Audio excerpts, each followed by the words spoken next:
Վերադարձանք տաղավար, իսկ հիմա ներկայացնելու ենք մի թեմա, որի շուրջ զրուցելու ենք մեր հյուրի հետ։ Դարձել մշակութային իրադարձություն։ Հեռու չենք գնում մշակույթից, այո։ Հուլիսի 4-ին Գաբրիել Սունդուկյանի անվան ազգային ակադեմիական թատրոնում կկայանա Ֆրունզիկ Մկրտչյանի եւ Սոֆիկո Ճիաուրելի նվիրված Սիրո կամուրջ երաժշտաթատերական երեկոն։ Ավելի մանրամասն կիմանանք, թե ինչ է սպասվում երեկոյի ընթացքում, արդեն մեր հյուրից Վարդան Մկրտչյանն է մեր տաղավարում, Գաբրիել Սունդուկյանի անվան ազգային ակադեմիական թատրոնի տնօրեն, բարև ձեզ։ Բարև ձեզ։ Շատ ուրախ ենք, որ մեր տաղավարում եք կրկին եւս անգամ։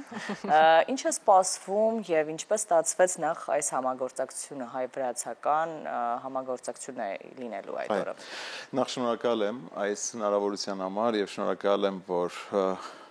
թե մեր թատրոնի եւ ընդհանրապես մեր երկրի քաղաքի բոլոր կարևոր մշակութային իրադարձությունները չեն վրիպում ձեր ուշադրությունից եւ տեղ ունեն ձեր եթերում, սա շատ կարևոր է։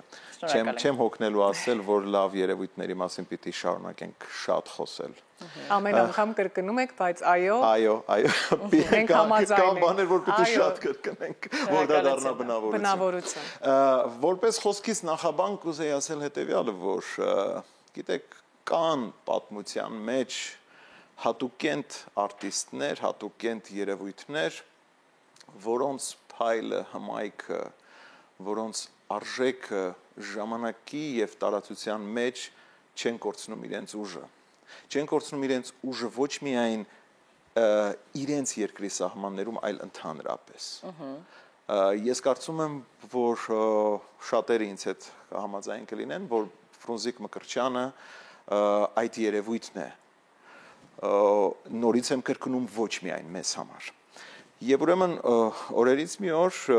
ես զանգ ստացա Վրաստանից, մեր գործընկերներից Դավիթ Բեջիտաշվիլին ասաց, որ շատ է ուզում ինձ հետ հանդիպել Ֆրունզիկի հետ կապված մի կարևոր հարցով, ես զարմացա, որ այսինքն Մեհեր Մկրտչյանի հետ կապված կարևոր հարցը որը պիտի լինի, բայց ինքը չուզեց հեռախոսով խոսենք, ինքը ուզեց գալ Երևան եւ մենք տեղում խոսենք։ Եվ երբ որ ես ծանոթացա իմ գործընկերոջ հետ եւ շատ կարճ ժամանակում մենք դարձանք լավ ընկերներ, պարզվեց, որ նա դեռ 21 թվականին նկարահանել է ֆիլմ Մեհեր Մկրտչյանի մասին, որը ցուցադրվել է եւ այստեղ, եւ տարբեր երկրներում, եւ ինքը սկսեց խոսել Ֆրունզիկի մասին, թե ինչ կարեւոր եւ մեծ երևույթ է Մեհեր Մկրտչյանը, ես լսում եմ եւ ասում եմ, գիտես Դավիթ, այնիշ որ դու մտածում ես, դու կարող ես պատկերացնել, թե ինչ է ինձ համար Ֆրունզիկ Մկրտչյանը եւ կարծես իր խոսքից չթողեցի, որ իր խոսքն ավարտվի եւ ասեցի, ինչ որ դու մտածում ես եւ եթե ինչ որ բան ես ուզում անել, իմացիր, որ ես կամ այդտեղ եւ ամեն ինչ պատրաստ եմ իմ մասով անել։ Եվ փառք Աստծո, որ այս Դավիթը անպայման ուզեց, որպեսզի սա նաև մենք շարունակենք ավելի մեծացվի եւ հայ-վրացական մշակութային առողջ մի մթնոլորտ ստեղծենք եւ Սոֆիկո Ճիաուրելին, որը նույնպես մեզ համար շատ հարազատ երևույթ է դարձած, որովհետեւ մեր կինոյի պատմության մեջ շատ հաճախ ինքներս մեզ գտնում ենք նրա կերպարներում։ Եվ այս երկու մեծության միջոցով Մեհեր Մկրտչյանի տարեդարձի օրը որոշեցինք ստեղծել մշակութային մի կամուրջ, Սիրո կամուրջ, շատ հետաքրքիր, շատ սիրելի արտիստների մասնակցությամբ։ Ինչ է լինելու սա ներկայացումը։ Նաև նշենք սիրելի արտիստների անունները։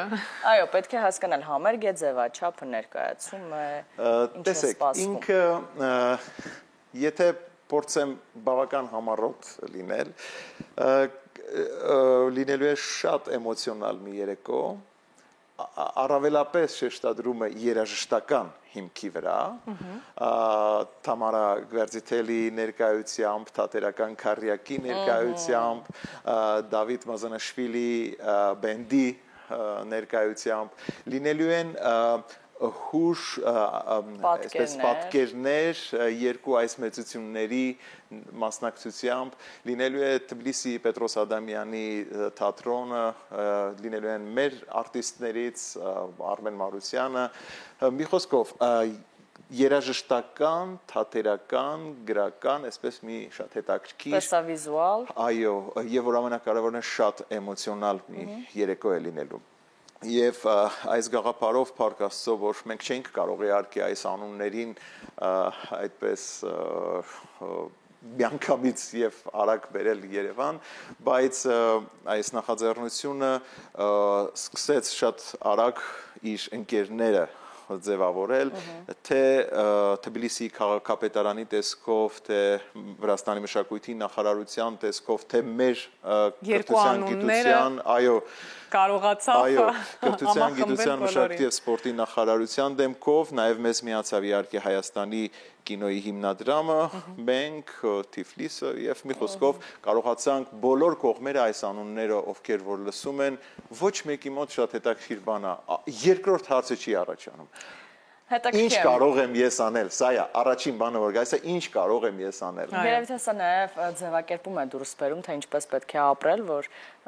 քո մահից անգամ տասնամյակներ անց կարողանաս քո անունով պարզապես երկու ազգերի մշակույթներ նորից միավորես, եւ սա հենց այն ֆենոմենն է այդ մեծությունների, որը որ կրում են, եւ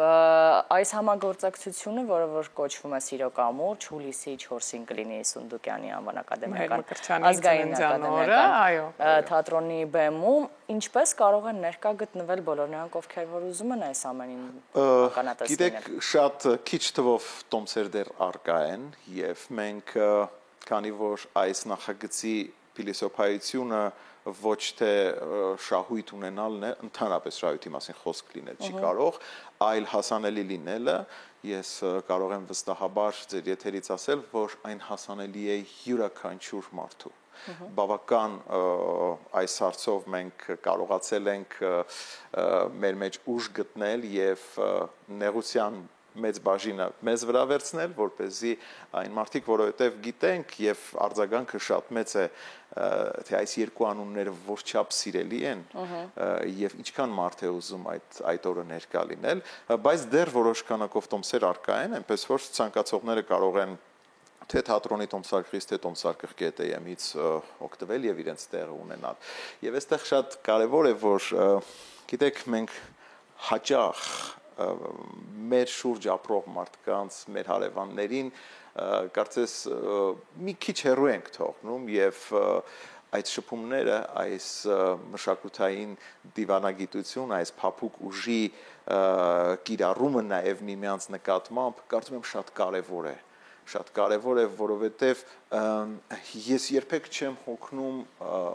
շնորհակալ լինել, օրինակ, որ վրացիները Թիֆլիսում կառուցում են Պետրոս Ադամյանի թատրոնը, հա, սա արժեք է, որը պետք է գնահատվի։ Ես այսպես եմ։ Լիովին համաձայն ենք, այո, կարծում եմ, եւ միայն հուլիսի 4-ով չեք բավարարվի եւ մենք սա կփորձենք կրկնել նաեւ Թիֆլիսում։ Այ հենց դա եմ ուզում ասել, որովհետեւ Թիֆլիսը անմասն չի մնա։ Չէ, անպայման սա կարծում եմ նախագիծը կիսատ կլինի, եթե ինքը միայն այստեղ ներկայացված լինի Երևանով, այո, անպայման մենք այն կկրկնենք նաեւ Թիֆլիսում։ Դեռ չգիտեք երբ։ Չէ, ժամկետը դեռ չեմ կարող ասել, բայց այս տարվա մեջ, որովհետև նաև Ֆրունզիկ Մկրտչյանի 95-ամյակն է, հենց այս տարին մեր մեծագույն վարպետներից մեկի 95-ամյակն է, հենց այդ շրջանակում կփորձենք այս նախագիծը իրականացնել։ Լավ, իրադարձության մասին կարծես թե խոսեցինք ամեն ինչ, բարձր խոսենք նաև համագործակցությունից բխող այլ նորություններ, որ եթե կան դրանք, որովհետև կարծես այսպիսի մասշտաբային համագործակցությունը պետք է իր հետևից ծիլեր թողնի, կա այդպիսի միտում։ Կա, մենք սկսել ենք երկխոսություն դեռ 1-2 տարի առաջ վրացական մի շարք թատրոնների հետ, ինչպես նաև հայկական թատրոնի հետ այնտեղ գործող, իրենք պարբերաբար մեզ հյուր են գալիս, մենք սիրով հյուրընկալում ենք, բայց նաև նպատակ ունենք, իմիջիայլոց այս նախագծի ռեժիսորներից մեկն էլ Արմեն Բայանդուրյանն է, նաև նպատակ ունենք, որպեսզի երկու թատրոնների արտիստներով համատեղ ներկայացումներ ստեղծել, որովհետև իրականում այսօր շատ ավելի է կրճատված այն տարածությունը եւ սահմանը, որ գուցե կար մի ժամանակ, հա, սկսած կապի, տրանսպորտի